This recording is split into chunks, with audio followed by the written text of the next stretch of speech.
Magandang buhay! Halina't matuto kasama si Teacher Aika, your online teacher. Simulan na natin! GMRC Grade 1, Term 1, Week 1, Day 1. Batayang impormasyon ng sarili. Muli, ako si Teacher Aika, ang inyong online teacher. Learning competency. Naipakikita ang tiwala sa sarili sa pamamagitan ng paggamit ng mga batayang impormasyon sa mga angkop na sitwasyon. Magandang araw sa inyong lahat. Masaya ako sapagkat narito kayong lahat. Bago tayo magsimula, tayo ay umawit. Sabayan ng inyong guro. Maaaring awitin ng may pagkilos. Narito ang liriko ng kanta. Kamusta, kamusta, kamusta? Kamusta kayong lahat? Ako'y tuwang-tuwa, masaya't nagagalak. Tra-la-la-la-la, la-la-la-la. Ang mga nasa larawan ay mag-aaral din sa unang baitang na katulad ninyo. Nais ba ninyo silang makilala? Bago natin ipagpatuloy ay alamin muna natin ang ating pamantayan upang matuto. Umupo ng maayos. Iwasan muna ang makipag-usap sa katabi. Makinig ng mahusay sa guro. Kung may nais sabihin ay itaas ang kanang kamay. Handa na ba kayo? Sa araw na ito, inaasahang makikilala ninyo ang mga batayang impormasyon ng sarili tulad ng pangalan, palayaw, edad, petsa ng kapanganakan, at kasarian. Masaya nating kilalanin ang kahalagahan ng mga batayang impormasyon. Tayo ngayon ay maglalaro. Ang pamagat ng ating laro ay batayang impormasyon ng sarili o BIS. Bigkasin muli ang pamagat ng laro. Narito ang mga panutong dapat sundin. Una, magbibigay ako ng tanong. Ikalawa, awitin ang kamusta ka. Ikatlo, sagutin ang ipinahayag na tanong. Malinaw ba ang ating panuto? Subukin natin. Sino-sino ang may pangalan na nagsisimula sa letrang M? Mark. Kung maliwanag na, gawin natin. Handa na ba kayo? 1. Sino ang may pangalan na nagsisimula sa letrang J? Joy. Joy. 2. Sino ang may palayaw na nagsisimula sa letrang A? Anton. Anton. 3. Sino sa inyo ang 6 na taong gulang? Si Marie. 4. Sino ang ipinanganak sa buwan ng Agosto? Si Alex at Mia. 5. Sino ang mga lalaki? Babae. Si Arvin, Marco, John ang mga lalaki at si Ira, Mika, Jenny ang mga babae. Mahusay!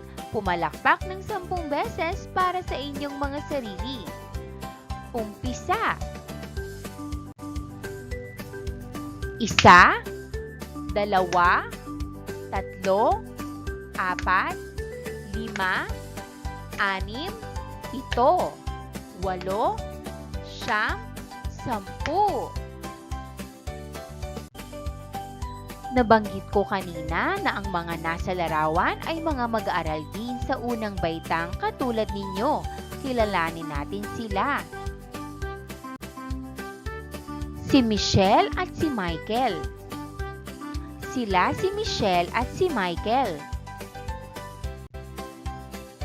Sina Michelle at Michael ay mag-aaral sa unang baitang. Sila ay magkaklase.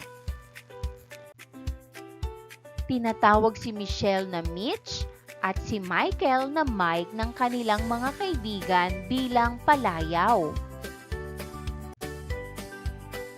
Pareho silang 6 na taong gulang.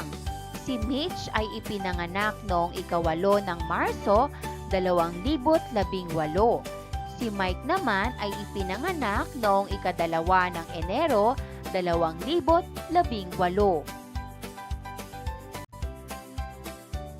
Si Mitch ay babae at si Mike ay lalaki. Masaya sila sa kanilang pag-aaral dahil sa paggabay ng kanilang mahusay na guro. Sagutin natin ang mga katanungan. 1. Sino ang mga mag-aaral sa ipinakitang larawan na nasa unang baitang?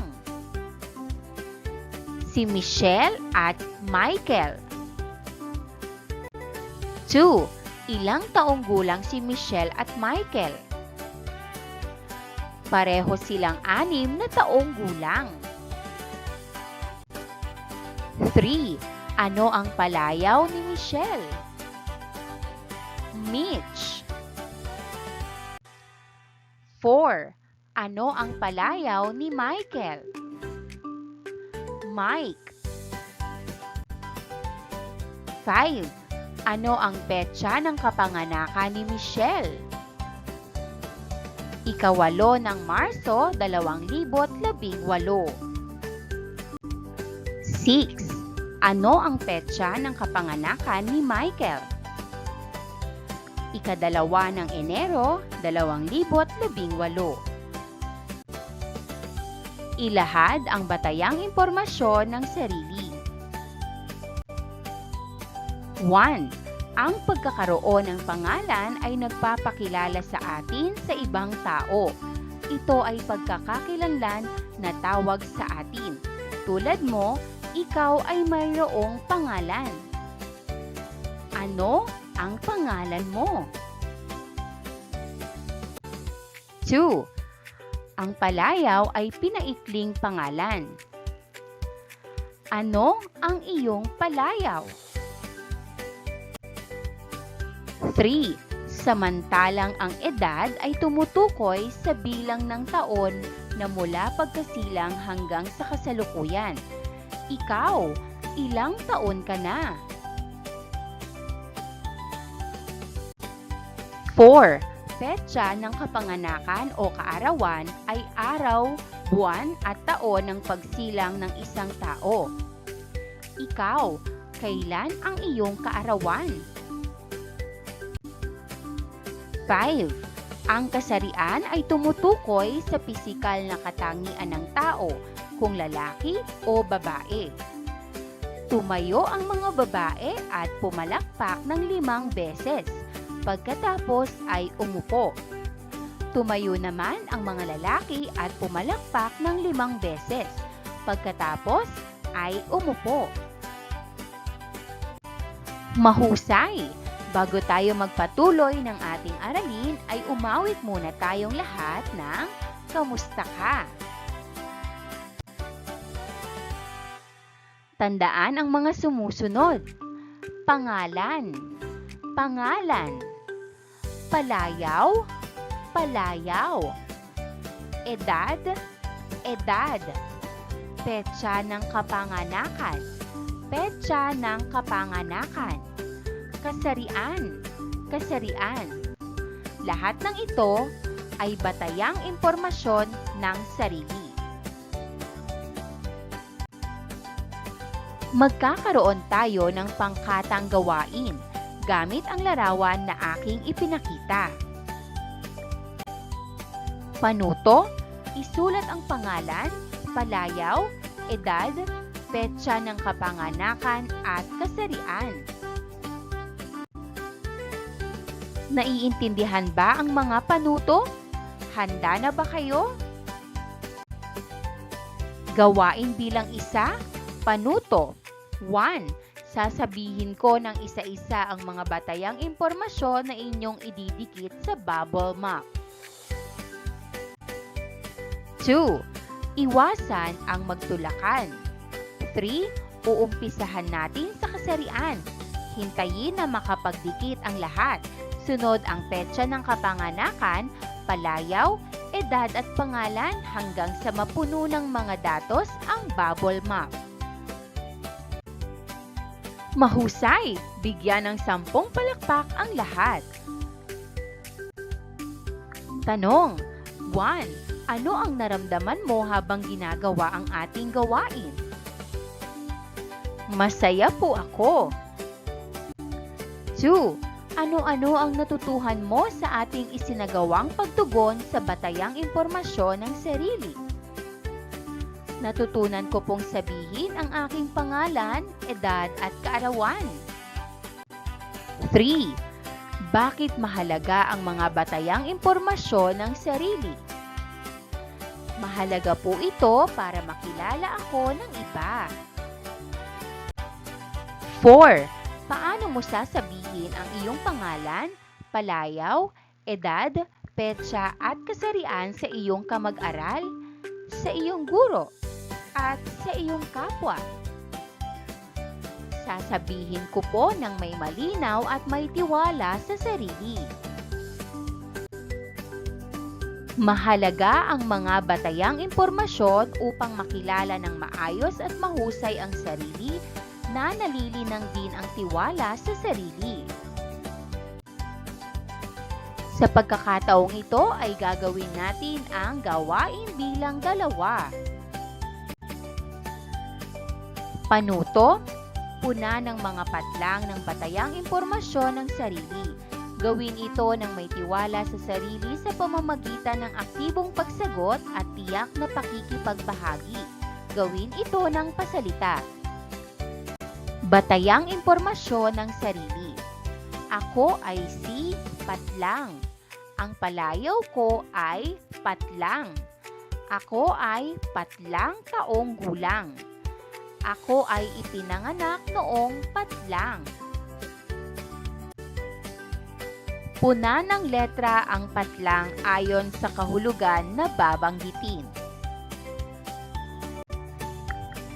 Sagutan natin.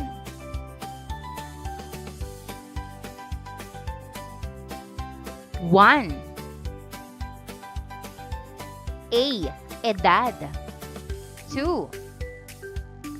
A. Palayaw. 3. A. Pangalan. 4. I. Kasarian. 5. E. Petsa ng kapanganakan. Mga tanong. 1. Ano ang naramdaman o damdamin mo habang ginagawa ang ating gawain? Masaya po ako. 2. Ano-ano ang natutuhan mo sa ating isinagawang pagbuo ng mga salita? Natutunan ko pong bumuo ng mga salita. 3. Bakit mahalaga ang mga batayang impormasyon ng sarili? Mahalaga po ito para makilala ako. 4. Paano natin ipinahahayag ang ating pangalan, palayaw, edad, petsa ng kapanganakan at kasarian? Dapat may tiwala sa sarili. Edad. Ito ay tumutukoy sa bilang ng taon na nabubuhay ang isang tao. Palayaw. Ito ay pinaikling pangalan. Pangalan. Ito ay nagpapakilala sa atin sa ibang tao, ang pagkakakilanlan na tawag sa atin.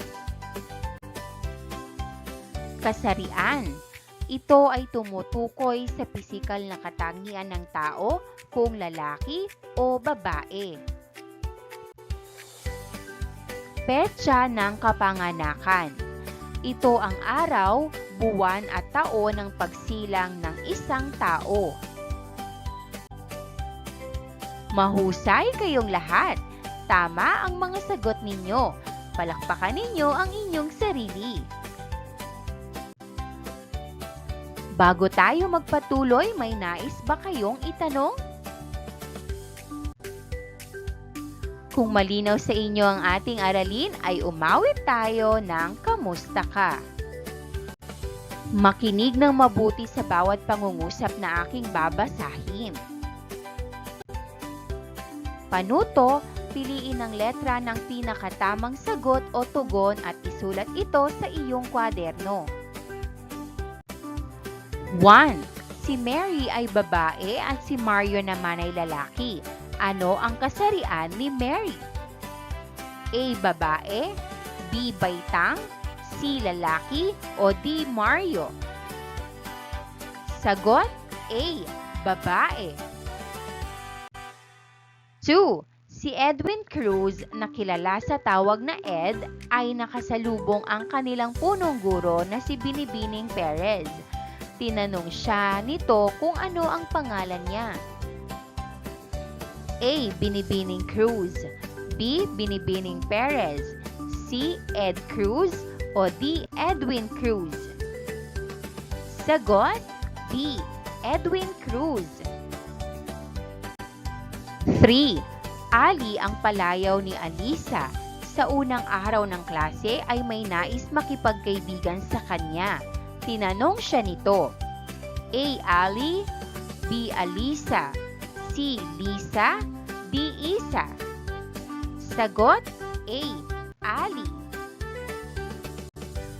4. Naanyayahan ka sa kaarawan ng iyong kamag-aral na si May. Nagdiwang siya ng ika-6 na taong gulang. Ilang taong gulang na si May? A. 6, B. Kaarawan, C. Kamag-aral, o D. Manika? Sagot A. 6. 5. Isinilang si Richard noong ika-5 ng Marso, 2018. Inaanyayahan niya ang kanyang mga kamag-aral sa kanilang tirahan para ipagdiwang ang kanyang kaarawan. Kailan ipinanganak si Richard? A. Ika-1 ng Marso, 2018, B. Ika-5 ng Marso, 2018, C. Ika-7 ng Marso, 2024, o D. Ika-9 ng Marso, 2024. Sagot B. Ika-5 ng Marso, 2018. Dahil naipakita ninyo na natutunan ninyo ang ilang batayang impormasyon, gagawa kayo ng name tag. Panuto. 1. Humanap ng karton o board na may sukat na 2x6 na pulgada o inches. Mas mabuti kung ito ay recycled. 2. Ihanda ang Crayola, marker o mga kagamitang pangsining. 3. Isulat ang inyong pangalan, edad, petsa ng kapanganakan at kasarian. Sa likod nito ay isulat ang inyong palayaw. Halimbawa, pangalan, edad, petsa ng kapanganakan. Palayaw. Ano ang naging damdamin ninyo habang ginagawa natin ang gawain? Masaya at excited ako habang gumagawa ng name tag ko kasi nailagay ko ang aking pangalan. Bakit kailangan ng tiwala sa sarili kapag gumagawa tayo? Kailangan ang tiwala sa sarili para magawa ko ng maayos ang name tag ko at maging proud ako sa ginawa ko.